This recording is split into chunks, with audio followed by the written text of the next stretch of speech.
ওরে বাবারে বাঁচাও, মিষ্টিকে এটা কিস তারা করছে? ওরে বাপরে, বিশাল বড় সাপ! কি বন্ধুরা, মিষ্টি এর এই ফানি হাল কিভাবে হলো দেখতে চান? চলো তাহলে ভিডিওর একদম শুরুতে যাওয়া যাক।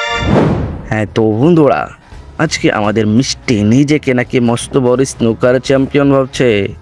দাঁড়াও মিষ্টি, তোমার চ্যাম্পিয়নগিরি আজকে আমি 1 মিনিটে ছুটিয়ে দিচ্ছি।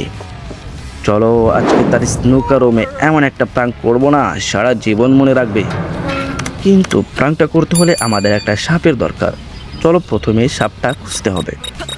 আমি যতদূর জানি বাড়ির পিছনে একটা বড় বাগান আছে, সাপগুলো সাধারণত ওখানেই লুকিয়ে থাকে। চলো জলদি পিছনের উঠানে যাই। এই রে, পেয়ে গেছি। বাপ রে বাপ, দেখছো কত বড় সাপ! কিন্তু একে তো এভাবে খালি হাতে ধরা যাবে না, কামড় দিলে তো আমি শেষ। একে বন্দি করার জন্য একটা ঝুড়ি দরকার। ঝুড়ি কোথায় পাওয়া যায়? হ্যাঁ মিষ্টি, এর সামনে লোনের ওই টেবিলের উপর একটা ঝুড়ি দেখলাম মনে হয়। ওই যে টেবিলে ঝুড়িটা রাখা, পারফেক্ট। ঝুড়িটা তুলে নিলাম। ওরে বাবারে, ঝুড়ি তো পেয়ে গেলাম। এবার আমাদের আবার সেই আনাঘন্টা মার্কার সাপের কাছে ফেরত যেতে হবে। চলো চলো জলদি দৌড়াও। কিন্তু সাপটা তো ফেনা তুলে ফসফস করছে, ঝুড়িতে ঢোকাবো কিভাবে? একে তো শান্ত করতে হবে। এবারের মিউজিক রুমে একটা পাশে থাকার কথা। চলে এবার চোরের মতো মিউজিক রুমে ঢুকি। কিন্তু মিষ্টি এর এই বিশাল প্রাসাদে মিউজিক রুমটা কোন দিকে যেন ছিল?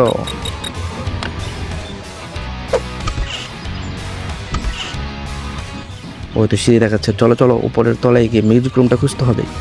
মিষ্টি যেন আবার মিউজিক রুমে বসে গান না গায়, তার গান শুনলে তো সবাই এমনিতেই অজ্ঞান হয়ে যাবে। এই তো এসে গেছি মিউজিক রুমের সামনে।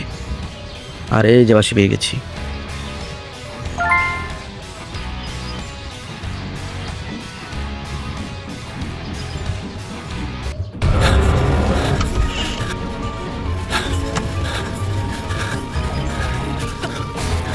I will make sure you'll never bother me again.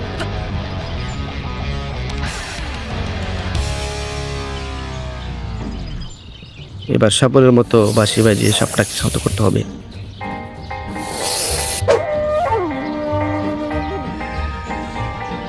আরে শুধু বাঁশিতে পুরোপুরি কাজ হচ্ছে না, সাপটা তো দাওনাদারা করছে। এভাবে ধরতে গেলে তো নির্ঘাত পটল তুলবো। এক কাজ করা যাক, মিষ্টি এর বাথরুমে একটা হেয়ার স্প্রে আছে না, ওটা দিয়ে সাপের স্প্রে করলে সাপটার সামনে একদম জমে সার হয়ে যাবে। কিন্তু বাথরুমটা যেন কোথায়? হ্যাঁ এই তলাতেই তো বাথরুম থাকার কথা। জলদি চলো, তার দামি হেয়ার স্প্রেটা চুরি করতে হবে। স্প্রে দিয়ে আজকে সাপটাকে আইসক্রিম বানিয়েই ছাড়বো। পারফেক্ট, হেয়ার স্প্রেটা পেয়ে গেলাম। এবার সাপের উপর এটা স্প্রে করলে ব্যাটা একদম সোজা। স্প্রে করে সাপটাকে একদম মশার করে ফেললাম। এবারে কি ঝুড়িতে পড়ে সোজা নিয়ে যাবো মিষ্টি আর স্নুকার রুমে। এই যে তার দামি পুল খেলার লাঠি, এই লাঠিটা এখান থেকে সরিয়ে ঠিক ওই জায়গায় আমাদের সাপ বাবাটাকে রেখে দিই। ব্যাস, কাজ খতম। এখন মিষ্টি যখন লাঠি ভেবে সাপটা হাত দিয়ে ধরতে যাবে, তখনই বুঝবে মজা। চলো চলে এবার লুকিয়ে থেকে ফুল চিন্তা দেখা যাক।